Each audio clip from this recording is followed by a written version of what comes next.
자, 오른쪽 갈대가 나오죠? 갈대 옆에 요 아래로 보이시죠? 네, 요게 갈릴리 호수로 들어가는 물이에요. 이 물이 헐몬산에서부터 내려옵니다. 위에 4개의 강이 있어요. 이온강, 단강, 바니아스강, 뭐 이런 강이 4개가 있는데 그 강물이 여기서 내려와요. 50km를 내려옵니다. 내려와서 이 물이 갈릴리 호수로 들어가는 거예요. 그러니까 눈이 많이 오면 갈릴리 호수 물이 넘쳐나겠죠. 그죠? 그렇게 돼 있습니다. 그래서 제자들이 예수님을, 배에서 주무시는 예수님을 왜 깨웠는지 아세요? 깨울 때 예수님을 부르는 호칭이 다 달라요. 어떤 곳은 라본이요, 랍비요, 어떤 곳은 선생님이요. 왜 깨웠는지 아세요? 그 당시에 제자들은 예수님이 풍랑을 잔잔케 할 수 있는 능력이 있다는 걸 몰랐어요. 왜냐하면 나중에 풍랑을 잔잔케 하니까 저가 위기에 바람과 바다가 순종하는 거 하고 놀래. 예수님을 제대로 몰랐다는 얘기예요. 그러니까 예수님을 왜 깨웠겠어요? 거기서 같이 물을 퍼서 버리자고 깨운 거예요. 예수님 지금 손이 딸리니까 일어나서 물을 좀 퍼서 내버립시다. 이 배가 물 때문에 잠기겠습니다. 라는 거죠. 네. 급할 때 예수님은 잠을 자고 계시니까. 그러니까 풍랑이 일어나게 되면 그 이유가 다 있다는 거죠. 그 본문에서는 풍랑이 일어남으로 인해서 예수님이 누군지를 제대로 알게 됐다는 거예요. 아멘. 그래서 우리도 고난과 어려움이 닥치게 되면 그로 인해서 예수님을 제대로 알게 되는 겁니다. 그죠? 그 전까지는 예수님을 대충 알았던 거죠. 내 삶에 그렇게까지 깊이 들어오시는 분들을 몰랐던 거죠. 여러분, 저도 테러로 다쳤잖아요. 굉장히 원망을 많이 했어요. 하나님 왜 나를 이스라엘까지 보내셔서 제가 공부를 얼마나 잘했는지 아세요? 아카드 98, 99, 100점 받았어요. 유대인 선생님이 저를 히브리 대학교에 추천서를 써줬어요. 얘는 히브리 대학이 키워야 된다. 내가 동양 학생 중에 이렇게 아카드 잘하는 애 처음 봤다. 해가지고 저한테 나중에 자기가 얘기하더라고. 내가 태호야 미안한데 너를 위해서 추천서를 썼다. 왜? 그랬더니 너한테 상의도 없이 히브리 대학에다가 너를 키워달라고 자기가 추천서 썼대. 그렇게 잘 공부를 잘했는데 제가 뻥 하고 다친 거죠. 저는 이스라엘 공부를 마치고 석사를 마치고 미국에 가서 박사를 하고 싶었어요. 그리고 한국에 가서 총신에 가서 교수하고 싶었어요. 그게 이스라엘에 올 때 하나님이 주신 꿈이라고 생각을 했고 제가 한국 교회에 해야 될 일이라고 생각을 했어요. 근데 하나님은 저를 이스라엘에 남기기를 원하셨던 거예요. 그래서 유대인들이 겪는 그 아픔을 제가 겪게 하셨어요. 나중에 어떤 목사님이 오셔서 저를 위해서 기도해 주시겠다고 하시는데 기도해 주세요 받았는데 그 목사님 기도 내용 중에 아들아 내가 이 땅에 내 피를 흘렸다 이렇게 말씀하셨어요. 제가 그 기도소리를 듣고는 정말 많이 울었어요. 여러분 그 피를 흘린다는 거는 정말 선교사들이나 진짜 선교사들이 흘리는 거 아니에요. 예수님이 흘리는 게 그런 피 아니에요. 근데 제가 이 땅에 피를 흘렸다는 거예요. 뻥이고 뻥이 아니고 매출하기입니다. 매출하기. 방금 아까 이스라엘 매출하기. 제가 이스라엘에 피를 흘렸다는 거를 상상도 못했어요. 알고 보니까 제가 이렇게 피를 흘렸잖아요. 거기다가 제 몸에는 유대인의 피가 흘러요. 여러분 놀랍지 않으세요? 여러분들은 지금 유대인하고 다니시는 거예요. 반응이 없어. 네. 걸었어요. 네. 제 몸에 유대인의 피가 흐르는 거예요. 제가 피를 얼마나 받았겠어요. 거기다 잘못했으면 유대인의 피부까지 제가 뒤집었을 뻔했어요. 피부가 모자라서. 하도 다 떼어가지고 피부를 덮었는데 피부가 모자라. 그래가지고 이스라엘의 스킨뱅크에서 피부은행에서 피부를 가져다가 제 왼팔을 덮었어요. 피부가 모자라서. 그리고는 다른데 피부가 2주 있으면 또 뛸 수가 있대요. 그래서 그걸 또 떼어가지고 다시 붙인 거예요. 왼팔을.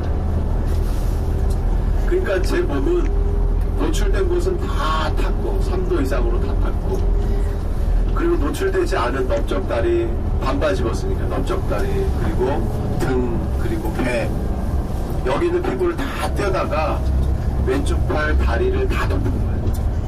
그러니까 온 몸이 새롭게 만들어졌어요. 온 몸이 새롭게. 거기다 저는 배꼽이 2개가 있어요. 왜냐하면 원래 있는 배꼽 위쪽에 2년 정도 지나니까, 수술한 지 2년 지나니까 구멍이 나더라고. 배가 구멍이 나서 뻐럭지가 이렇게 올라와요. 시간 지나니까 한 5mm 정도 살이 올라오더니 껍데기가 싹 벗겨지더니 가운데 구멍이 나는 거예요. 이게 만지면은 생살이 잡히니까 따끔따끔하고, 병원 갔더니 내 뱃속에 장이 터져가지고 장에 파편이 박혀서 제거하는 수술을 하고, 그리고 그거를 두꺼운 실로 묶어놓은 거예요. 그 실이 이제는 바깥으로 나오려고, 살을 밀고 바깥으로 나오려고 구멍을 냈대는 거예요. 이거를 어떻게 잘라내겠어요? 수술을 또 할까요? 그죠? 그랬더니 그 구멍 난 대로 가위를 집어넣었더니 실이 얼마나 딱딱해졌겠어요. 피랑 다 엉겨졌습니다. 그걸 딱 잡아서 빼더니 따다다닥 하고 가위로 실을 잘라서 확 잡아당겨 뜯어버린 거예요. 여러분, 창자 뜯긴 심정 아셔요? 창자가 뜯긴 거예요. 맞지도 안 하고 얼마나 아픈지. 와, 그 1시간 동안을 못 움직였어요. 일어나려니까 배에 힘을 줘야 되는데 창자가 아프니까 일어날 수가 없고, 궁금한 게 생기는 거죠. 야, 또 이런 게 있으면 어떡하지? 근데 이 실밥이나 나무 같은 거는 엑스레이에 안 나온대요. 엑스레이 안 찍혀요. 그러니까 엑스레이 찍어도 안 나오는 거예요. 또 있으면 어떡하냐 그랬더니 의사 답, 걱정하지 마, 또 이렇게 꺼내도 돼. 이런 참. 그래서 제 배꼽 위에 그 구멍 하나가 또 생겨났어요. 그래서 저는 배꼽이 2개. 하나님이 완벽하게 너는 2번 태어났다, 이런 흔적을 저에게 남겨주셨습니다. 이게 제 아들하고 이렇게 있으면 아들이 제 배꼽을 2번째 걸 만들면서 아빠는 2번 태어났어요. 그래서 하나님 배꼽을 2개를 주셨어요. 그래요. 왜 이렇게 저를 다치게 하셨는지 그 뜻을 몰랐죠. 공부를 이렇게 잘하게 하시고, 여러분, 유대인들에게 히브리대학교 성서학과 박사야 그러면 이 사람들 놀려요. 왜냐면 자기들도 성경 잘 모르거든요. 이사야서 몰라요. 이사야서 정말 어려운 책이에요. 우리는 번역된 성경을 보고도 잘 모르잖아요. 그죠? 근데 이 히브리어를 보면 주어가 뭔지, 뭘 말하는지 하나도 몰라요. 유대인들 정말 어려워요. 유대인들. 거기다 저는 시편도 박사거든요. 시편하고 이사야, 구약성경 그 전체를 다 다르지만 유대인들도 제 앞에서는 가만히 있어요. 성경 얘기 안 해요. 그러니까 유대인들에게 이제 한국 사람으로, 크리스찬으로, 또 목사로 여기에서 제 인생을, 2번째 인생을 살아가면서, 저는 한국인으로 태어났지만 유대인으로 다시 태어나서 이 땅에 살아가는 게 제 자리거든요. 제가 고민을 해봤어요. 박사학위를 받으면서. 작년 12월 20일에 박사 논문이 통과돼서 박사학위가 나왔거든요. 박사학위를 받으니까 한국에 가서 공부를 가르치는 게, 목사님 그게 좋지 않습니까? 목사님 공부한 게 너무 아깝지 않습니까? 저도 그렇게 생각을 했어요. 근데 하나님은 저희 가족에게 마음을 주셨는데, 네가 이제는 박사가 됐다. 이제 이것을 가지고 네가 뭐 할 생각을 하지 말아라. 이제 나는 네가 이스라엘에 그냥 있기를 원한다. 그게 내 마음이다. 그 다음에 네가 이 땅에서 무엇을 할 수 있을지 없을지, 그 다음에 어디로 갈지 안 갈지는 그 다음 스텝을 내가 나중에 알려주겠다. 현재는 이 땅에 내가 사는 거다. 선교사들의 삶이, 우리는 성경 보고를 받잖아요. 그러면 선교사님들은 와서 뭘 했습니다, 뭘 했습니다, 뭘 했습니다를 얘기합니다. 근데 하나님은 선교사들에게 바라는 가장 중요한 한 가지는 그 땅에 살면서 하나님을 예배하라는 거예요. 그게 제일 중요한 겁니다. 그리고 나서 무슨 일이 이루어져야 돼요. 그건 하나님이 열어주시는 겁니다. 저도 여기서 아랍교회도 세우고 유대인들도 뭐 가르치기도 하고 세례도 학습도 주고 그렇게 했지만 그건 그 다음에 일어나는 일이에요. 이것이 우리의 자랑이 돼서는 안 됩니다. 우리의 자랑은 이 땅에 사는 거예요.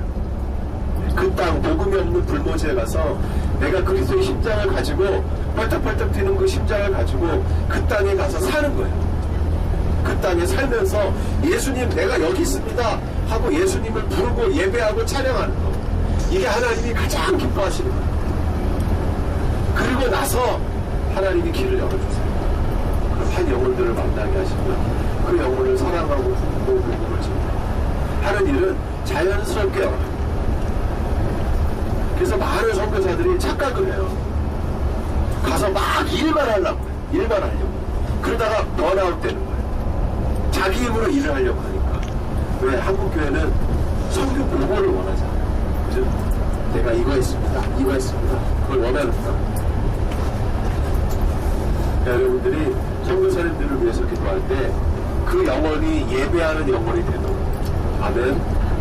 예배하는 영혼이 되도록. 여러분, 이런 선교지에서 예배한다는 건 정말 힘들어요.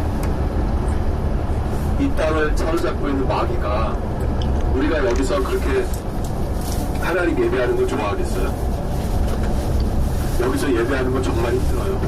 예배를 방해하는 그 마귀들이 사람들을 사분 오열로 막 갈라놓습니다. 그러니까 선교사들의 가정이 영적으로 충만해져서 은혜 가운데 날마다 예배할 수 있는 이게 가장 중요한 선교사의 첫 번째 삶입니다. 첫 번째 삶. 그를 위해서 여러분들 이 주임제교회도 선교사들 파송하고 계시잖아요. 그죠? 후원하고 계시고 그를 위해서 여러분 기도해 주시기를 부탁을 드리겠습니다. 자, 이렇게 얘기를 나누는 동안 저희는 곤란지대에 와 있어요. 여기가 곤란지역.